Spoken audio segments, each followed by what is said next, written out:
The story begins at a construction site where we can see our protagonist named Baek Yisu, a tall young man with a robust body. While he was working, someone called him. It's his twin brother, a tall young man with long hair and eyeglass. They are twin brothers with the same faces, but live different lives. His brother is reaching out to ask him if they could meet, and Yisu answered that he's busy at the moment.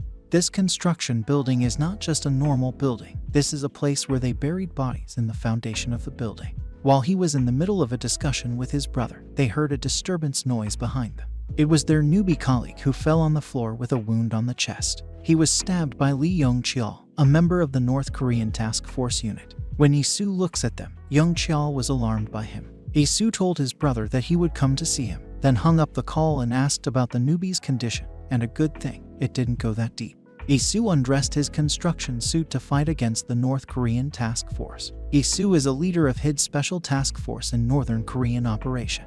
Young-cheol is shaking in anger and runs toward Yisu to attack him with his knife. Yisu was able to dodge it and used his elbow to attack Young-cheol, causing him to vomit blood and become more mad. At this time, Yisu is not satisfied yet and smashed Young-cheol's face until he fell on the ground and collapsed. It was just a piece of cake for Yisu.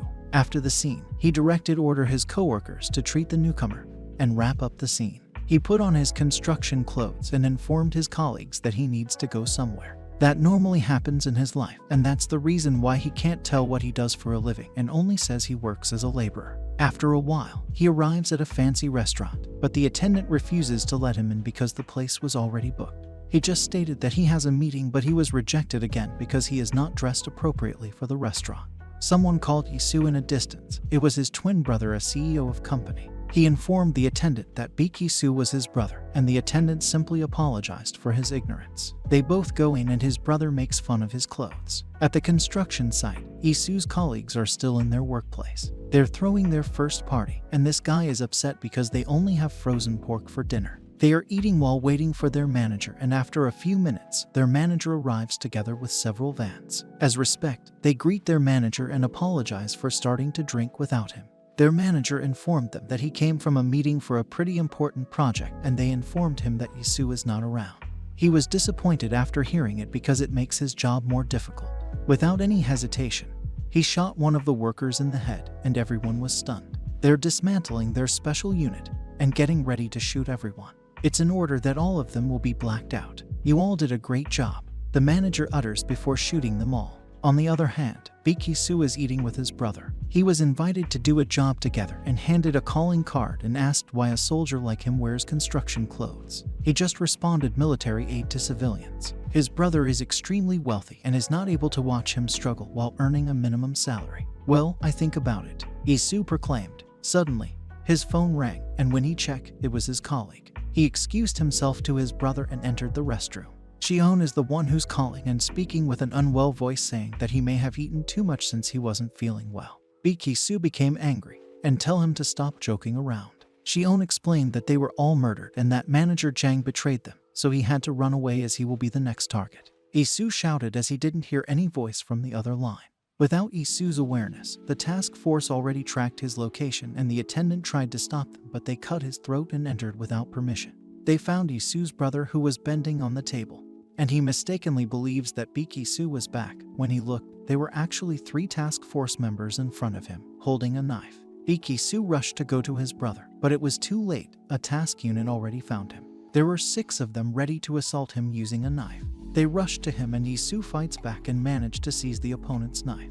It was just easy for him even though he was alone battling with these men. He jumped to the opponent and clutched his feet to stab it without any hesitancy. He knocked down 2 of the opponents and started to undress his construction cloth while boasting, "Your knife movement is too simple." Yisu is now in a serious mode to fight against the remaining task forces. And because he was only looking at his front, he has been scratched on his arm and he realized there was an opponent behind him. On his manager's side, they have finished executing all of the men on the site, and he makes sure that someone is in charge of executing Baek Yisu.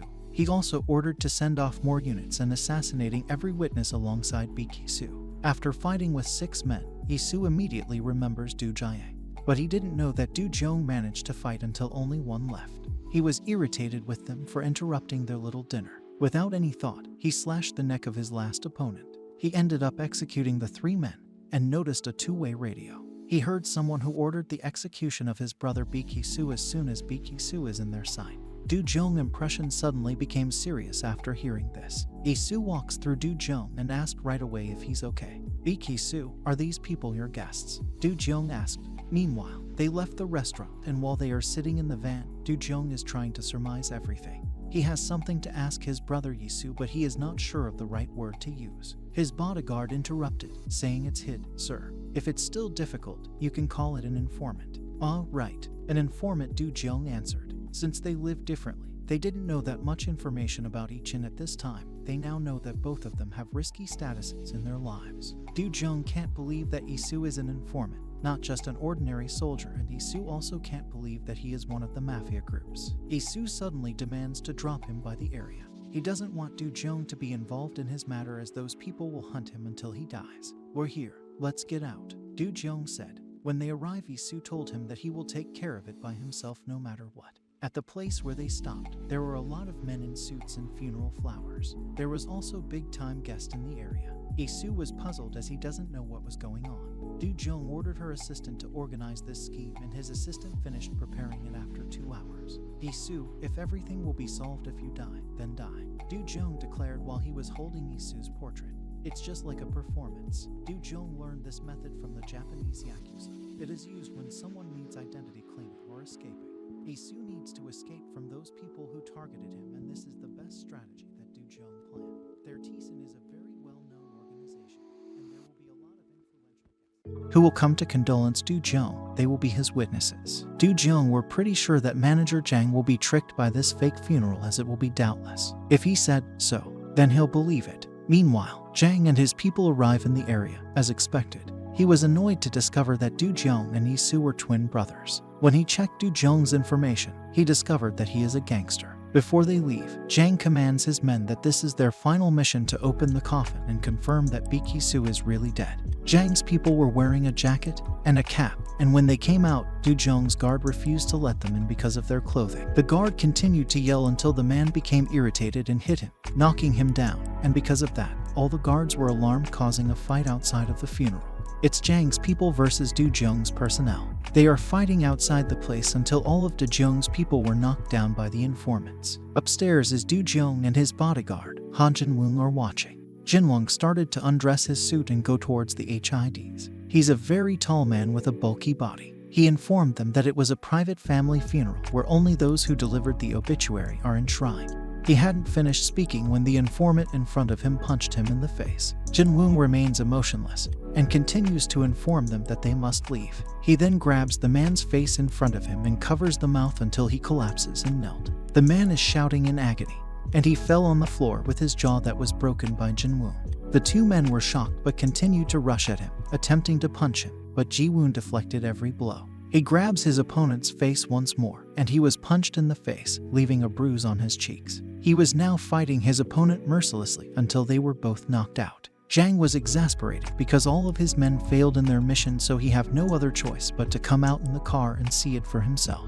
He apologizes to Jiwoon in part for his men. He introduces himself and informed Jiwoon that he only came to offer condolences. Jinwoong turned around his neck to get permission to Dogyeong, and Dogyeong bowed his head as a sign of his approval. Jang has successfully entered the fake funeral of Yisu and tries to think about what he can do to confirm if Yisu was really dead. Dogyeong has acted in front of Jang as if this scene is real. An hour ago, Yisu explained everything to Dogyeong. Dogyeong suggests assassinating Jang for betraying him, but Yisu doesn't want him to step in any further. The thing he will do is face Jang himself using his brother's appearance. This man is not Dogyeong, but he's really Yisu all along. He invited Jang to talk privately. Yisu scared Jang with a knife and told to explain himself. "Who killed my brother?" Yisu asked with a scary tone of voice. At that moment, Jang actually thought that Yisu is really dead. Jang still has the guts to lie, saying that Yisu died on a national mission. Yisu suddenly punched Jang in the face, which caused him to nosebleed. Yisu is very mad and cursed Jang. He shouted once again, asking who killed my brother. Dogyeong's assistant blocked him, and Jinwoong asked Jang to leave. Yisu is really mad till Jang feels frightened. After that scene, Dogyeong makes fun of Yisu's act in front of Jang, while Yisu is worried that maybe they'll find Dogyeong in the future. Dogyeong is very confident, as he has much security and he lives in the upper part of a building. Yisu decided to leave and he informed his brother that he was not acting earlier. He really wanted to execute Jang because of his anger. Dogyeong tried to keep Yisu stay with him to survive, but Yisu concluded that Dogyeong only want him to stay and live as a gangster. Dogyeong stated that they are the same who beats people, so there's nothing wrong if he will be a gangster. Yisu removed Dogyeong's hand from his shoulder and left. Dogyeong commanded Jinwoong to watch Yisu, but Yisu noticed him following at his back with many security. They didn't notice that there is someone who was spying on them. Mr. Jang sent some of his people. He was carried away by the scene at the funeral and he thinks that Dogyeong might know something else. Jang is standing at the airport when someone behind his back tells him to remain still if he wants his daughter to be safely returned. He was shaking at the time because he was terrified that his daughter was in danger. Later, he realizes that it is his daughter who is pulling pranks on him. He picked up his daughter who came from a tour. His daughter has no idea what he does for a living, and he lies to her that he only does paperwork and has never been in a fight ever since. Returning to Dogyeong's house, he was with his assistant and wanted to go outside to buy some cigarettes, but his assistant refused because he had no informant left in the lobby, and going out alone could be dangerous. Dogyeong decides to go with his assistant, and his assistant can't do anything but follow. There are two men at their back in the elevator, and they thought they were his people, so he keeps joking around until he notices that these men are unfamiliar. He asks if they are Chief Jang's henchmen, but they suddenly attack him. Good thing that they both have a knife on them. Dogyeong managed to avoid his rival's knife attack. Since these men are all wearing protective suits, their knives will be a little shorter. His assistant fell to the floor and was almost stabbed, but Dogyeong blocked the knife and the knife struck his arm. Dogyeong concludes that this guy is intentionally messing with Suah, and she's in big trouble at this rate. He repelled the man's hand, and the opponent's knife was dropped. They all continue to fight, and Suah kicked the knife away from the rival. The fight became heated, and Dogyeong stabbed Jang's henchman. He also look like a devil, which makes the man frightened by his figure. When Dogyeong emerges from the elevator, he chastises the men for not performing their duties properly. A man in a suit noticed Dogyeong's wound, but Dogyeong replied that he was fine. He then asked for a cigarette, but instead of giving him a cigarette, he pulled out a knife and stabbed him. Suah was shocked, and Dogyeong grabbed the man's face. "Is this because I asked for a cigarette? This one is big, so it's a bit tough," Dogyeong declared. It turned out this man is just wearing a mask, trying to portray someone else. Because of Dogyeong's anger, he pushes the man and the man flees with an evil stare at him. Dogyeong smirked and gets Suah's knife. He commands his one subordinate to protect Suah, then get to the elevator and find a place safe. He walks towards the man holding his two knives. The man on a mask is alias Ghost, a member of HID's Special Task Force. Dogyeong's wound is so deep, but he needs to finish their battle. "Did you execute my brother?" Dogyeong asked. "If I was given a chance, I'd love to." Alias Ghost answered and rushed to Dogyeong holding his fighting knife, trying to stab Dogyeong, but he was able to deflect the attack. They both fight, and Alias Ghost is very determined to confirm if Baek Yisu is really dead. Yisu is still with Jinwoong, and Jinwoong noticed that there's someone spying on them, so they turned their way to their right side. When the man follows them, he was punched by Jinwoong exactly in his face, causing him to flew away in the corner and feels like his arm was broken. Yosu comes out and asks it himself if he was sent by Mr. Jang to check if he is still alive. When the man answered, his voice is very familiar to Yisu. It turned out that he knows this man. He's Lee Xion, his acquaintance who told him that their manager Jang betrayed them. Xion complained about what happened to his hand. Yisu apologizes to him for not being on his side, but good thing he survived when the execution happened.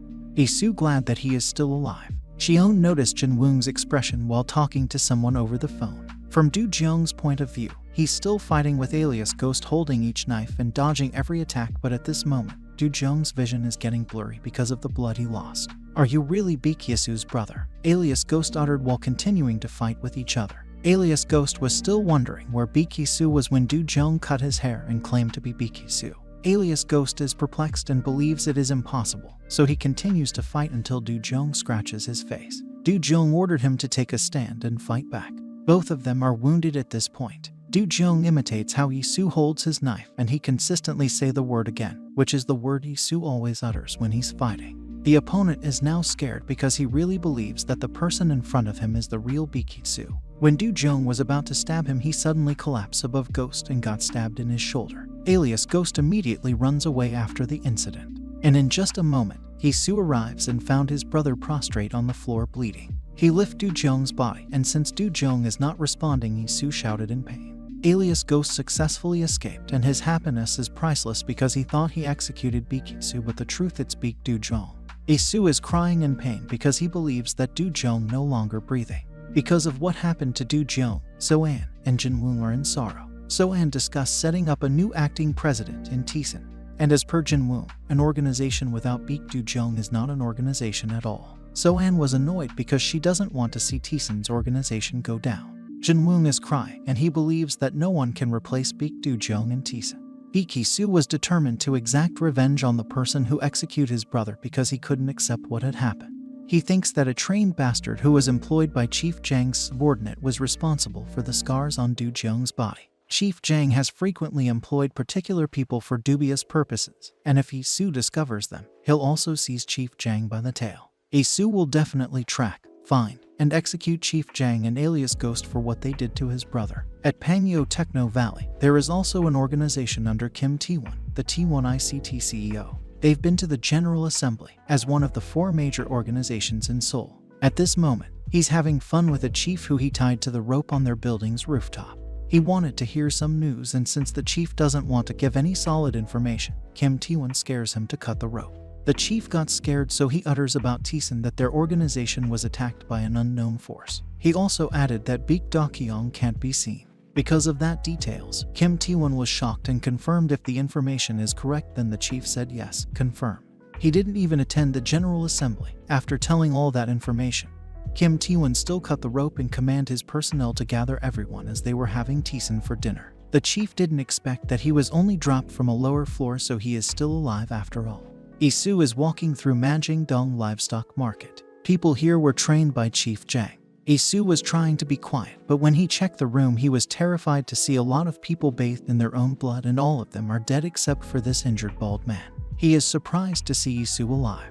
The man told him that Chief Jang is the one who did this. After gathering everyone, Chief Jang shot them all with the lead. All the other businesses and locations must have been handled by his man in the same way as those who were mercilessly slain. He claims that Chief Jang's organization has grown to be too large for Yisu to manage alone. Before the man passed away, he told Yisu to run in live. Yisu thinks for an organization after knowing it from the man.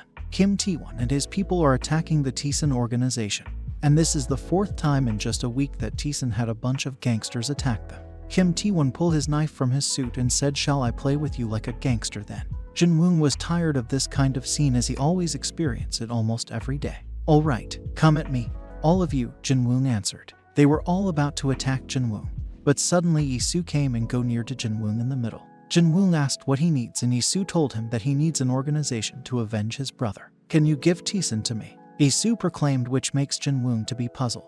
Kim Taewon interrupts them, but Yisu punches him without any hesitations. When he looks at Yisu, he mistakenly believes that Yisu is Baek Dogyeong, as they do have similar faces. People started mentioning his brother's name, and they started a fight with Yisu. Kim ordered all of his people to attack Yisu as their goal was to end Taejun. Yisu fights them back using his knife, and since Kim was disappointed with his men's move, he asked for a knife and started to rush to Yisu, but Yisu managed to deflect his strike and makes his knife sail away. Kim's nose is bleeding, and now horrified that Baek Dogyeong is back in Taejun, he ordered his men to retreat and go back to Pangyo. Taejun's people started to honor that their director Baek Dogyeong was back to help them. "You want to have Taejun? If you want to have Taejun, there's only one way," Jinwoong stated. That's all for today. Thank you for watching. I hope you guys enjoy. Please don't forget to like, comment, and subscribe to my channel for more content like this. Till next time.